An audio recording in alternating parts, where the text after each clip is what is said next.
नमस्कार. आपण ऐकत आहात अनलॉक्ड हार्ट्स पार्ट 6, चैत्राली लिखित. तोच दारातून किमया आणि तिचे वडील आत आले.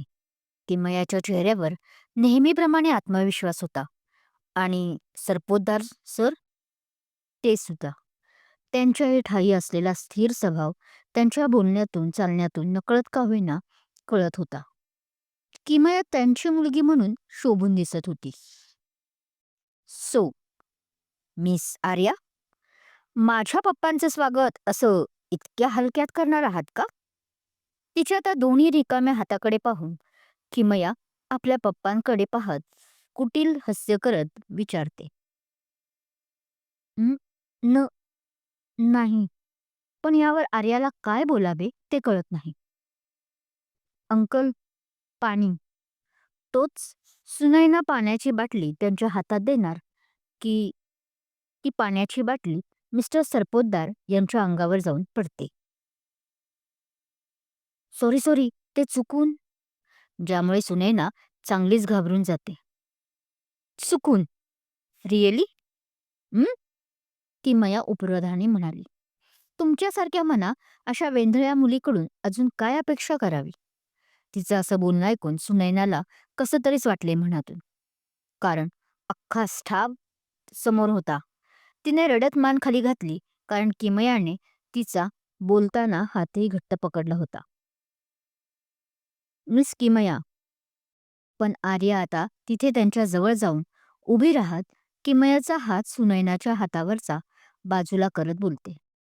सुनैनाला झालेला त्रास शेवटी आर्याला सहन झाला असता का?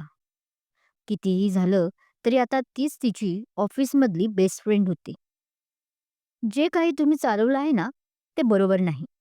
आणि तिने पुढे रागातच आपले बोट नाचवत म्हटले. "हे मुली, तू कोणाशी बोलत आहेस माहीत आहे का?" तोच किमयाचे पप्पा तिच्या बोटाला खाली करत रागात बोलतात. "शी इज माय डॉटर. आणि फक्त डॉटरच नाही तर सर्वेसर्वा होणार आहे काही दिवसातच आता पूर्ण सरपोतदार कंपनीची. शिवाय ती मिस्टर." तिचे पप्पा आता इकडे तिकडे पाहतच असतात की समोर त्यांना एका कोपऱ्यात उभा राहून शांतपणे ह्यांनाच पाहत असलेला अजय दिसतो. तसे ते त्याच्याकडे पाहून हात करत स्माईल करतात. "अजय, अजय कुमार." तोच किमया त्यांना मध्ये काटत बोलते कारण तिचंही आता तिच्या पप्पांबरोबर लक्ष जे गेलं होतं. तशी ती स्माईल करत त्याच्याकडे जाते. "हं, मिस्टर अजय कुमार." तिचे पप्पाही आता त्याच्याकडे पाहून परत एकदा गोड अशी स्माईल देतात, पण ज्यात गूढता जास्त होती. "सोडा, सरपोतदार सर. कुठे एका मामूली एम्प्लॉईच्या नादी लागता. चला, आपण माझ्या केबिनमध्ये जाऊ." तसा अजय आता पुढे येऊन त्यांना स्मित करत म्हणतो आणि पुढे चालायला लागतो. तेही नेहमीप्रमाणे ऐटीत पॅन्टच्या दोन्ही खिशात हात घालत. "हो ना पप्पा, आपण केबिनमध्ये बसू." किमया एक टेबलावरचा टिश्यू पेपर उचलून ते कोटवर सांडलेलं पाणी झटकत बोलते आणि तिचे पप्पाही म्हणून त्यांच्या मागे चालू लागले. एवढ्या वेळ सुनैना आणि आर्या मात्र शांत उभे राहून पाहत होत्या. खरं तर यात सुनैनाची चूक असल्याने तिला काही बोलताही येत नव्हते आर्याला. शिवाय सरपोतदार सर असल्याने गप्पही राहावं लागत होतं. शेवटी आत्ताच जॉईन झाल्याने नोकरीचाही सवाल होताच ना. "तुम्ही व्हा पुढे, मी आलोच." केबिनच्या जवळ येताच अचानक मागे पाहत अजय अगदी अदबीने त्या दोघांना आत जाण्यासाठी खुणावत बोलतो. "अरे पण अजय." पण किमयाला त्याचं असं वागणं बिलकुल आवडले नाही.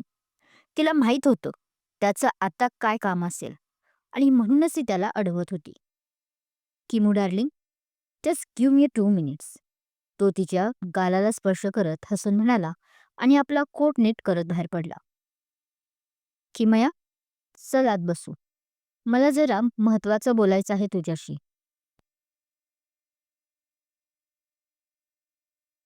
आलो ओ.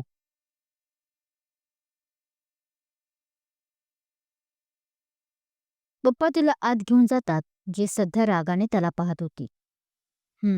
म्हणत मग तीही त्यांच्या मागे आत केबिनमध्ये गेली. "सो, मिस आर्या, तुमचं भांडून झालं असेल तर कामाला सुरुवात करायची का? नाही म्हणजे आपले क्लायंट खोळंबले आहेत केव्हाचे, की त्यांच्या चहा-पाण्याचंही पाहणार आहात. आता तो या दोघींसमोर येऊन उभा राहिला होता. आधी त्याने सुनैनाकडे पाहिले आणि नंतर त्याने आर्याला रागवायला सुरुवात केली. त्या दोघी आपल्या डेस्ककडे वळणारच होत्या, की तो दत्त म्हणून उभा राहिला होता. क्लायंट? पण ते ऐकून दोघींनी एकमेकांकडे पाहिले. पण ते कधी आले? आम्हाला नाही सांगितलं. पुढे आर्या बोलते तसं त्याने एक भुवई उंचवली. म्हणजे म्हणजे ते येताना दिसले नाहीत आम्हाला. तिने थोडे नरम घेत विचारले. का? ते का तुम्हाला सांगतील? आणि आता काय त्यांनी तुम्हाला विचारून आत यायचं होतं का मिस आर्या? पण तिथे आलेली आता किमया रागावून बोलते. ती पप्पांना आपल्या केबिनमध्ये बसवून आलेच मी म्हणून अजयच्या मागे मागे आली होती. तिला संशय होताच की अजय आर्याकडे गेला असणार आणि ते खरं झालं होतं.